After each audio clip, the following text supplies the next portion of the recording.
apresentar.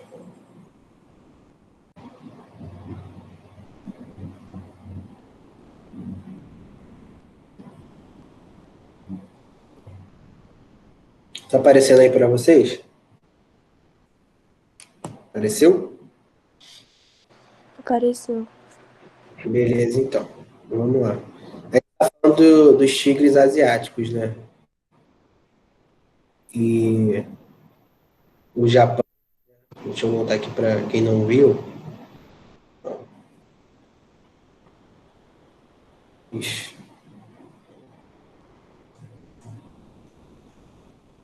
Aqui, mostrar um pouco. Quem não veio na aula passada, a gente está falando dos tigres asiáticos, né? Do Japão e os tigres asiáticos, né? Que depois da China, esses países são os principais centros econômicos lá na Ásia, né?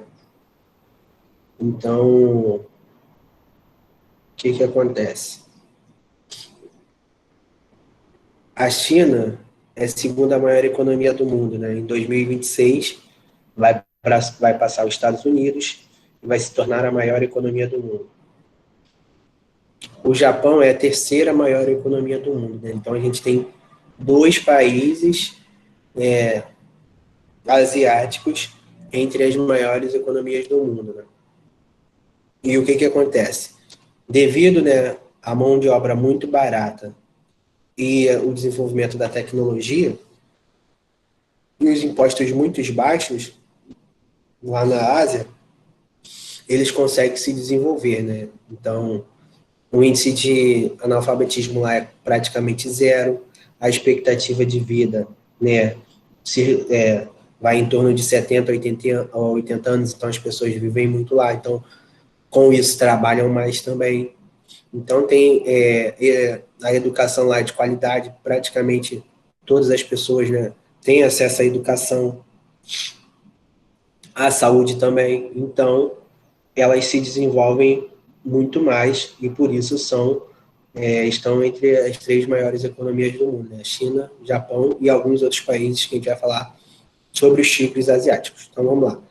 A megalópole japonesa.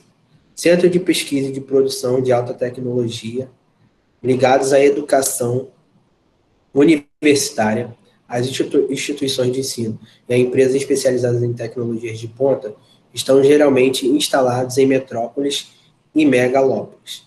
A capital japonesa, Tóquio, é o centro da megalópole, conhecida como Tokaido, que se estende por 1.000 quilômetros de Sendai, na ilha de Honshu, até Fukuoka, na ilha de Kyushu.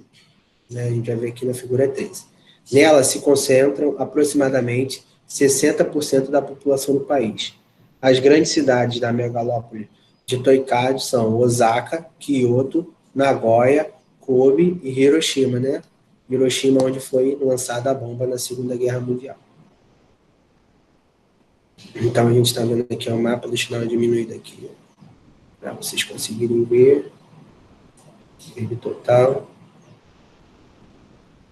Só não dá para ler agora. Deixa eu ver se clicar nele aumenta. Não aumenta não. Então aqui, ó.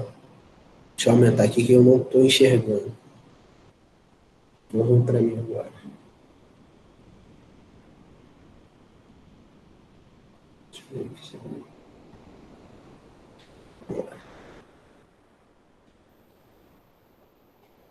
Ó, megalópole, né? É esse retângulo aqui, né? Em rosa. Então a gente vê aqui, ó, Okayama, Hiroshima, Nagoya, Kyoto e Tóquio aqui, né? Cidade industrial, né? E a gente tem aqui, ó, Tóquio, Nagoya, né? Osaka, Tecnópolis, né? Que são os polos de tecnologias.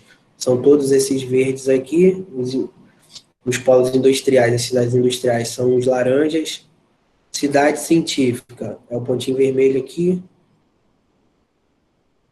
Essas duas cidades aqui. Aeroporto internacional, né? Ah, cadê o aeroporto internacional? Não estou vendo, não botaram nenhum avião ali. Não estou enxergando, não sei se vocês estão enxergando. Pontes, né, que ligam as ilhas, né? Tem uma aqui e outra aqui. Trem de grande velocidade, né? Então a gente está vendo aqui, ó, que o trem corta todo, quase toda a China, né? A China não, o Japão, né? De norte a sul, ó, vem aqui e se estende para cá. Só lembrando que essa região aqui em branco é uma região montanhosa, né? Por isso que a China não tem o território todo ocupado, beleza? Né? Fluxo de pessoas, né? Então a gente tem muitas pessoas vindo aqui da América do Sul, da Ásia Central, da Ásia Oriental, desculpa, né? Vamos lá, fluxo de capitais, né? Então faz muita troca com os Estados Unidos, né? E com a Coreia do Sul também. E fluxo de mercadorias, né? As trocas aqui, o Japão tem muita troca com a Coreia do Sul, né? E com os continentes americanos. Vamos lá. Tóquio concentra atividades industriais e financeiras, apresenta grande movimentação nos portos e aeroportos, mantém uma intensa troca comercial com países de todo o mundo, além de ser uma cidade densamente povoada. A Bolsa de Valores de Tóquio é uma das mais importantes do mundo. Na capital do Japão, os serviços são altamente especializados, proliferam empresas de alta tecnologia, principalmente ligadas às telecomunicações e à informática. Estão instaladas as sedes das grandes corporações japonesas e empresas transnacionais. Graças à sua importância econômica, muitas decisões tomadas em Tóquio exercem influência global. Quem pediu para entrar aqui na sala? Calma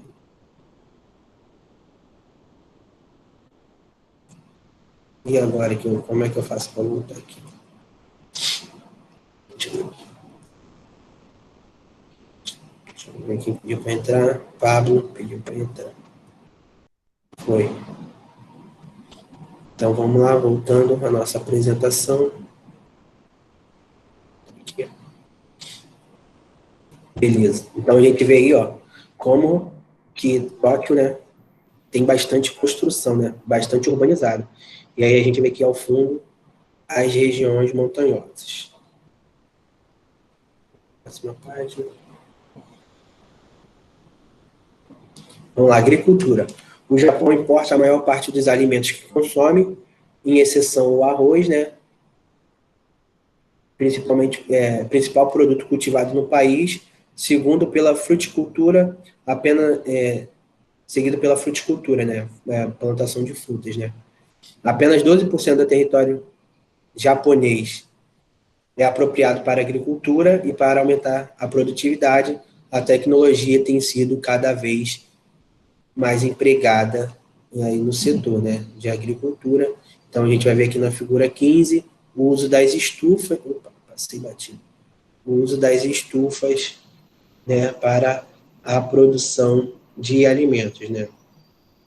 Que as estufas elas conseguem, né, suportar tanto altas temperaturas, né, como baixas temperaturas e também consegue proteger, né, a plantação dos raios solares, né, do calor, né, e também da chuva. Então, nesse desenvolvimento tecnológico aí na questão de agricultura no Japão. Ó, energia. Embora os desníveis do relevo no território japonês favoreçam a instalação de usinas hidrelétricas, a produção de energia hídrica está longe de atender a demanda da economia no país. A maior parte de energia produzida no Japão é proveniente de termoelétricos. Cerca de 30% é gerada em usinas atômicas. O Japão importa todo o petróleo que consome, principalmente da Arábia Saudita e dos Emirados Árabes. Grande parte do carvão usado nas termoelétricas japonesas é importado da Austrália e o gás natural vem da Malásia. Então, o país, né, os japoneses são totalmente dependentes energeticamente. Problemas ambientais. O Japão enfrenta sérios problemas ambientais, principalmente em relação à poluição do ar e do mar. A Baía de Tóquio é uma das áreas que apresenta os maiores índices de poluição do mundo. Esse fato já acarretou grandes prejuízos econômicos ao país durante anos. O arquipélago manteve liderança na pesca mundial, porém a contaminação da Baía de Tóquio e das áreas próximas reduziu drasticamente a pescosidade de suas águas. No que diz a respeito à poluição do ar, o Japão é o quinto maior emissor de gás carbônico proveniente das atividades humanas do mundo. A radiação das usinas nucleares também preocupa os japoneses. Em 2011, um tsunami devastou a costa nordeste do Japão e danificou os reatores da usina nuclear de Fukushima, provocando o vazamento de água radioativa. Então a gente vê aqui, né, os japoneses lá tentando se reestruturar por conta desse vazamento. Alguém pediu para entrar. Deixa eu ver quem foi. Ana Júlia. Então vamos lá, continuando.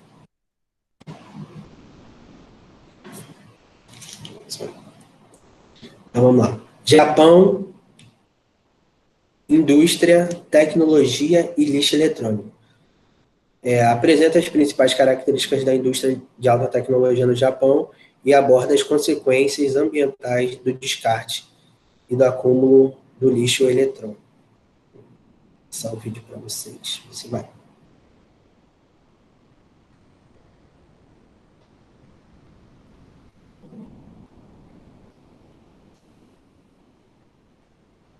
O Japão se destaca na produção industrial asiática pelo considerável desenvolvimento tecnológico. Com altos investimentos em inovação e pesquisa, o Parque Industrial Japonês é tomado como referência mundial de produtividade e eficiência. Entre as atividades industriais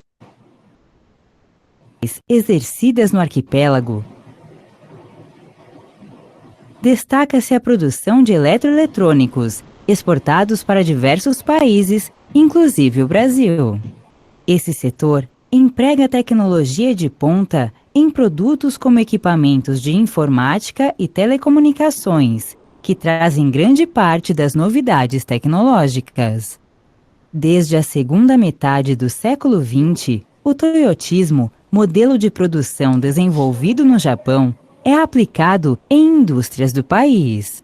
Essa forma de produção é utilizada para flexibilizar a fabricação dos produtos conforme a demanda de mercado, com mão de obra qualificada para garantir a qualidade dos materiais.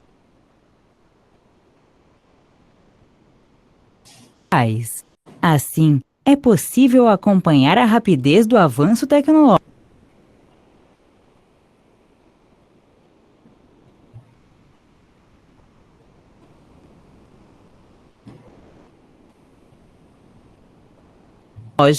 e melhorar os produtos a cada inovação que desponta no mercado.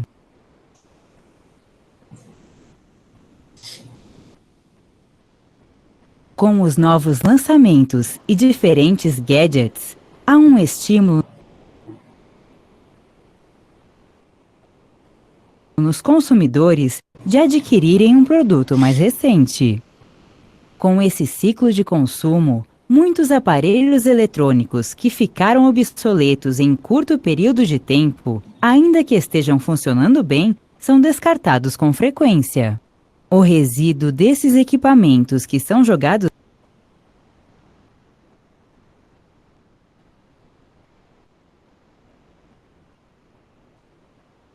fora é chamado lixo eletrônico e se descartado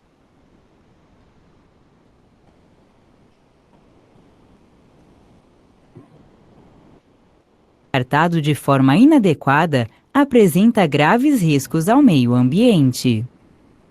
No Brasil, a maior parte do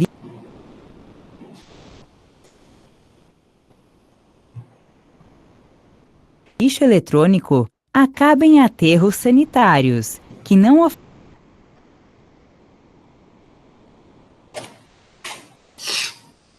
oferecem destino adequado aos aparelhos. Algumas substâncias presentes nos materiais eletrônicos podem contaminar o solo e a água.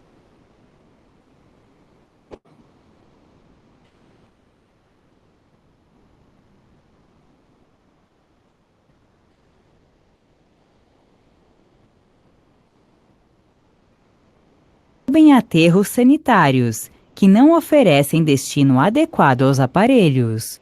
Algumas substâncias presentes nos materiais eletrônicos podem contaminar o solo e a água de lençóis freáticos. Além dos riscos ambientais, alguns dos componentes eletrônicos em contato com o ser humano podem provocar graves problemas de saúde. Para evitar a contaminação, o ideal é que o lixo eletrônico seja encaminhado para postos de coleta adequados. Após serem encaminhados ao local adequado, os aparelhos são desmontados. Em seguida, são destinados às estações de reciclagem. Componentes recuperados dos produtos eletrônicos são reaproveitados para a fabricação de novos materiais. O Japão é um dos maiores produtores per capita de lixo eletrônico do mundo. Porém, a grande concentração desses resíduos motivou o país a criar leis e práticas rigorosas para incentivar a reciclagem.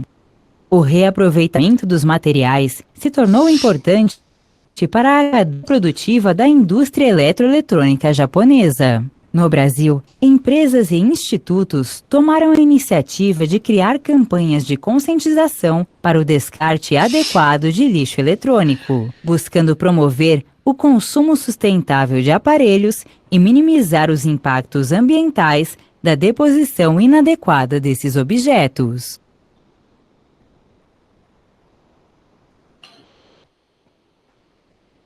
Então, estão conseguindo me ouvir aí?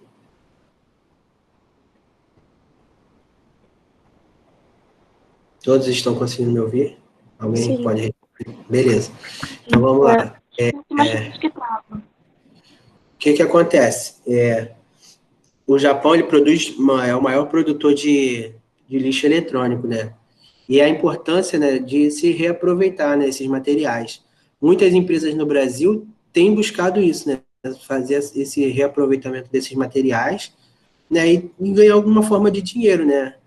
Por isso que é importante, né, a gente buscar a coleta seletiva, né, que a gente separa cada material para o seu uso devido, né.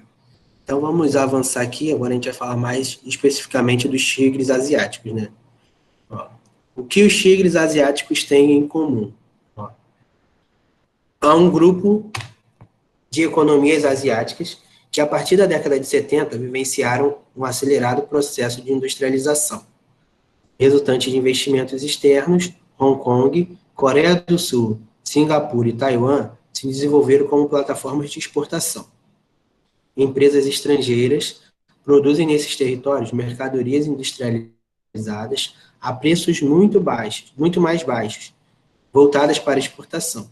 Essas economias passaram a ser chamadas de tigres asiáticos. E aí a gente vai ver na figura 17. Nome dado à alusão ao tigre, animal ágil e veloz, visto que essas nações se desenvolveram muito rapidamente. Mais tarde, juntaram-se a Tailândia, Indonésia, Malásia, Filipinas e Vietnã.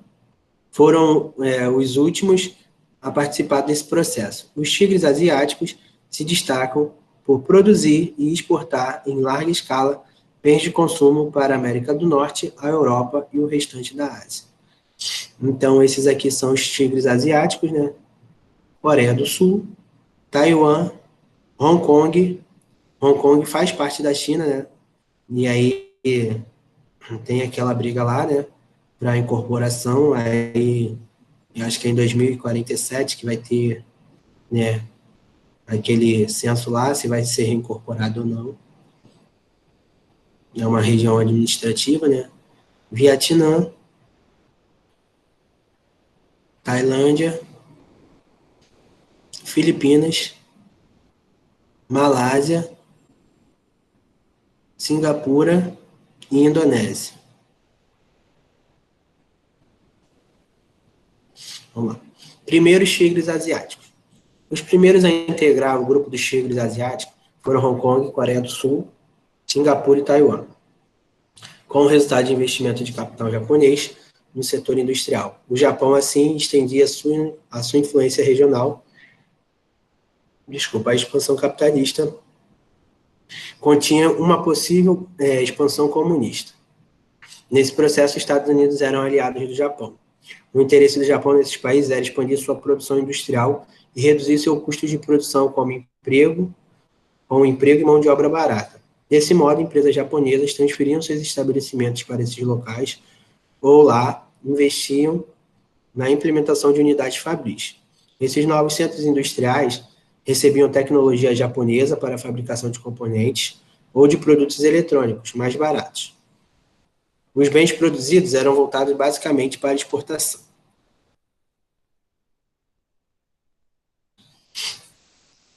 Substituição das importações e da produção de tecnologia. O desenvolvimento dos primeiros tigres asiáticos foi baseado na industrialização, voltada primeiramente para exportação e depois para a substituição das importações. Os tigres passaram a produzir bens de consumo tanto para o mercado externo quanto para o mercado interno. O crescimento da produção industrial, por sua vez, foi acompanhado pela importação de maquinários e pela criação de tecnologia. Entre outros itens, a indústria fabricava automóveis, navios, aço, produtos de informática, petroquímicos e eletrônicos sofisticados. E aí a gente está vendo uma indústria, né, produzindo alguma coisa que eu não estou conseguindo identificar. Mas você vê a quantidade de robôs, né, que auxiliam nessa produção. Professor, eu estou acompanhando pelo Libre, mas está falando que é da indústria automobilística. Automobilística? Isso aí. Valeu, obrigado. Então, vamos lá. Novos tigres asiáticos. Na década de 80, com elevados investimentos provenientes do Japão, Estados Unidos, China, Taiwan, Coreia do Sul, Singapura e Hong Kong, os tigres originários, outros países integraram o grupo primeiramente Indonésia, Malásia e Tailândia, e em seguida Filipinas e Vietnã. Os países investidores visavam, com isso, integrar as economias asiáticas do leste e do sudeste do continente. Atualmente, a indústria dos novos tigres asiáticos se destaca pela produção têxtil,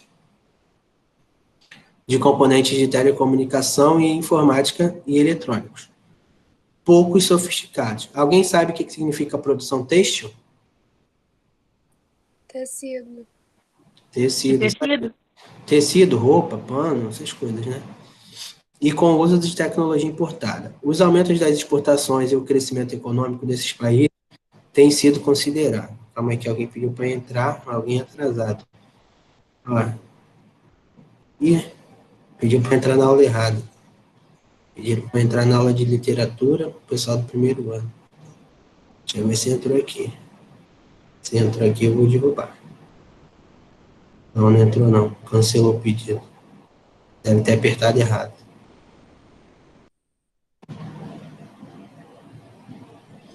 Então, continuando. Desculpa, gente. A resfriado tá bravo. Então, o aumento das exportações e o crescimento econômico desse país tem sido considerável, né, dos novos tigres asiáticos. Figura 20 tigres asiáticos, né? PIB, né? PIB é o Produto Interno Bruto. Tudo que o país produz, né? Todo o dinheiro que o país produz, né? Então, a gente vê aqui, ó. Coreia do Sul, em 2017, né, teve um crescimento de 1,5%, Indonésia de 1%, Tailândia 0,4%, Hong Kong 0,3%. Isso aí em trilhões de dólares, né? Então, é muita raça de dinheiro. Próxima página. Vamos lá.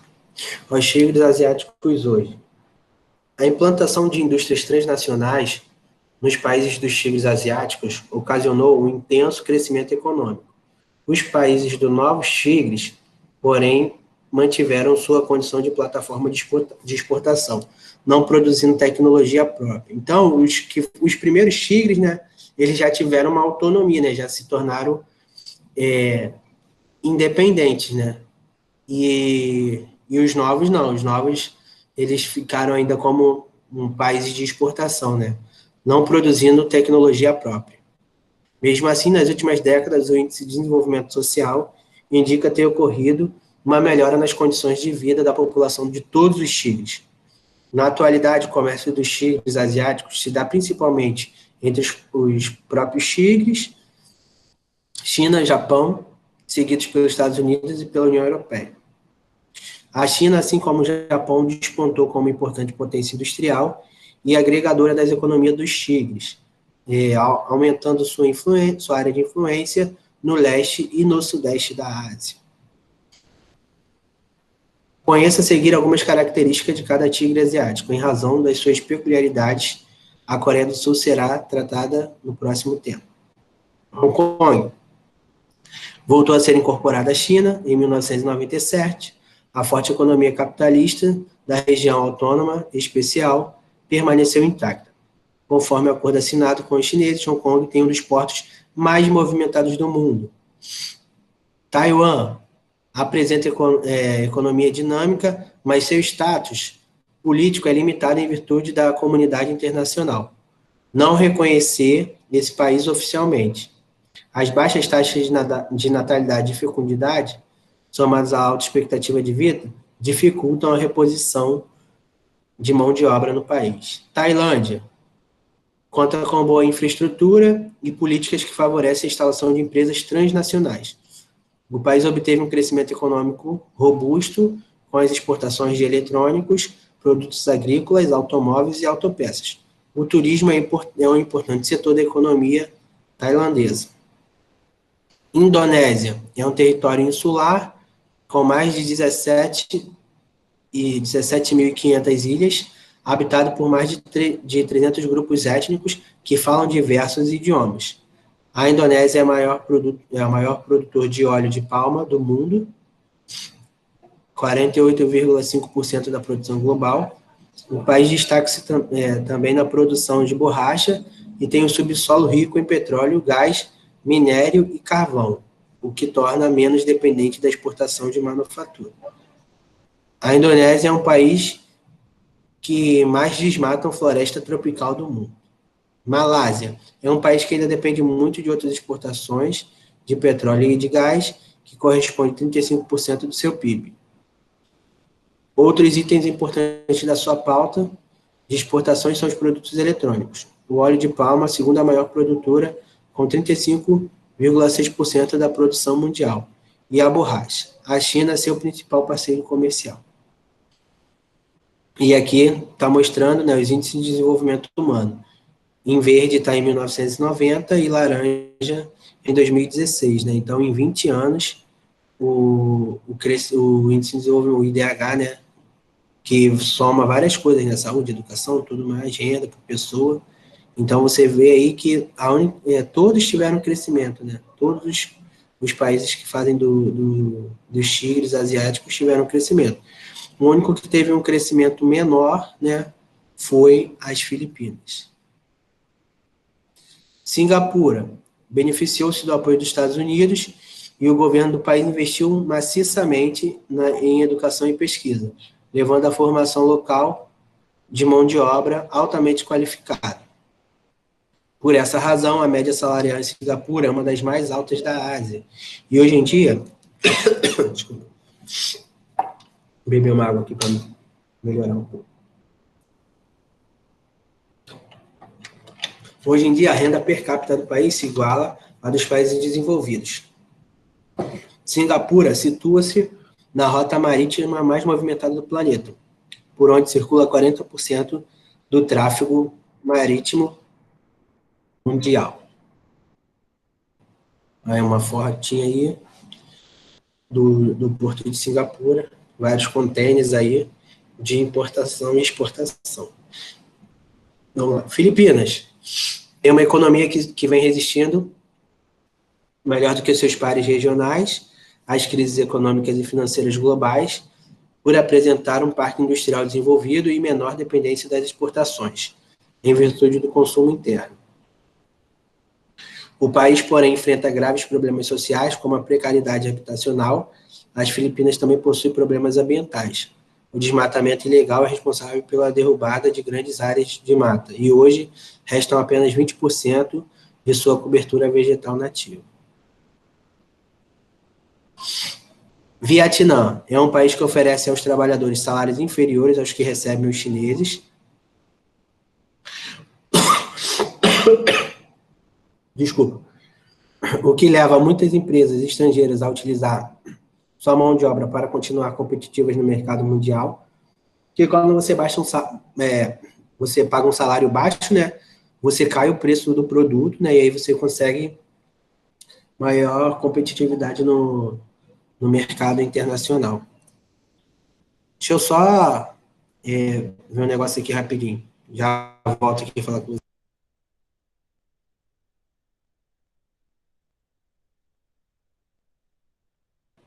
É que meu telefone estava tocando, eu pensei que era me escutando. Vamos continuar.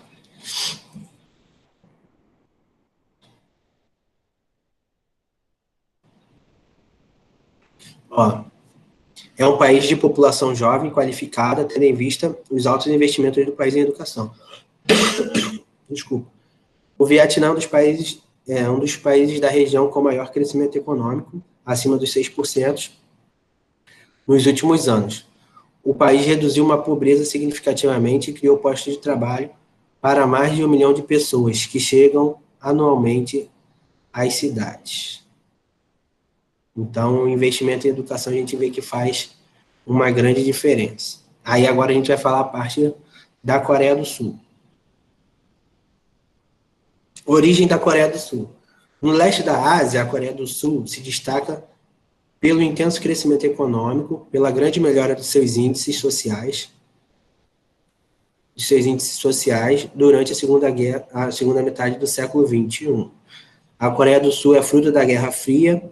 Com o fim da Segunda Guerra Mundial, em 1945, a União Soviética e os Estados Unidos dividiram a Coreia pelo paralelo 38, ao norte, né? A parte norte dessa linha imaginária ficou sob intervenção dos soviéticos e a parte sul sob influência estadunidense. Em 1950, o exército da Coreia do Norte invadiu a parte sul. E um novo conflito militar irrompeu. Os Estados Unidos e o Reino Unido deram apoio à Coreia do Sul, a China e a União Soviética apoiaram a Coreia do Norte. A guerra durou 3 anos e nunca houve assinatura de um tratado de paz.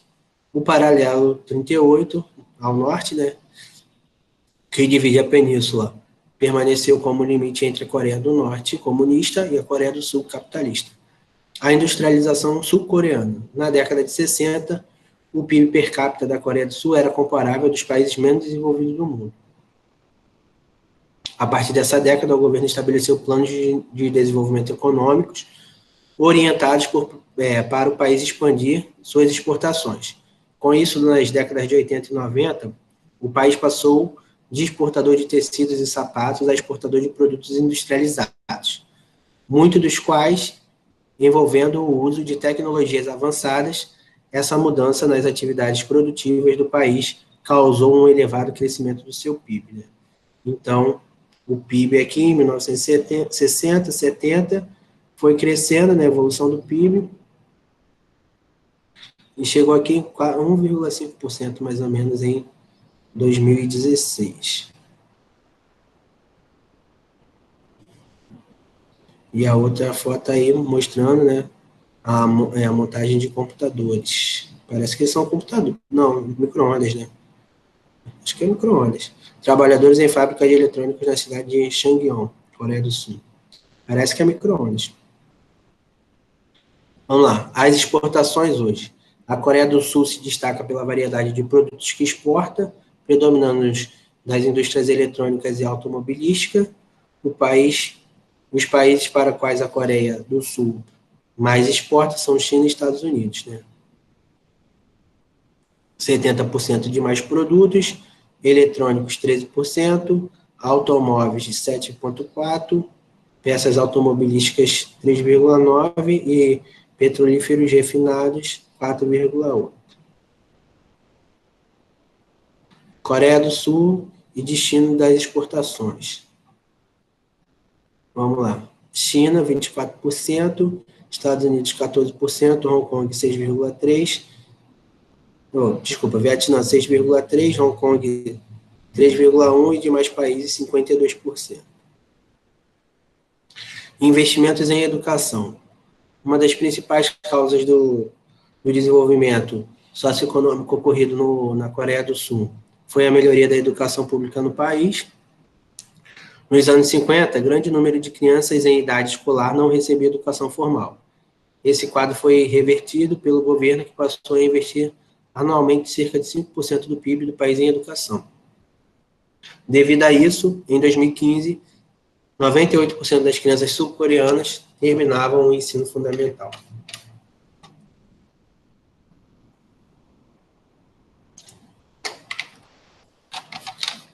Então, vamos lá, continua. População. Em 2016, a Coreia do Sul tinha 51 milhões de habitantes.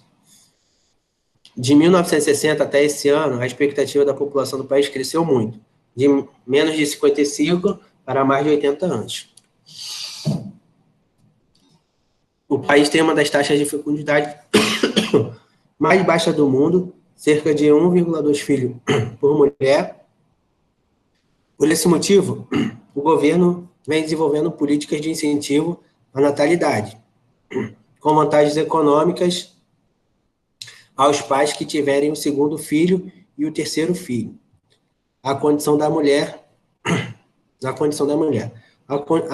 mulheres sul-coreanas passou por grandes transformações. Há décadas, o papel das mulheres restringia-se aos cuidados de casa e dos filhos. Hoje, elas participam ativamente do mercado de trabalho, ocupando cargos até pouco atrás reservados para homens. Em 2013, Park Geun-hye tomou posse como presidente e se tornou a primeira mulher a assumir esse posto no país. Na atualidade, as jovens sul-coreanas estão entre as mulheres com o melhor nível de instrução do mundo. A mão de obra feminina contribuiu significativamente para o recente desempenho da economia do país. Então, aqui, ó, expectativa de vida, menos de 55 para mais de 80. Vamos lá, próxima página. Atividade.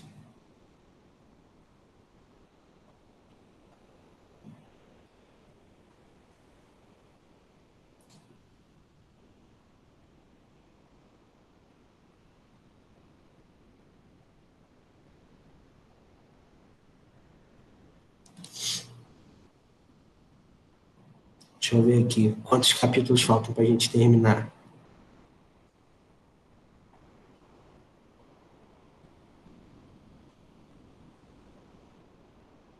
A gente vai entrar na unidade 8, então, né? Só falta a unidade 8. Então, o que acontece? Na sexta-feira, a gente pega e começa a unidade 8. Pode ser? Sim, mas o que vai cair na prova de agora? Calma aí, deixa eu parar de gravar aqui a aula.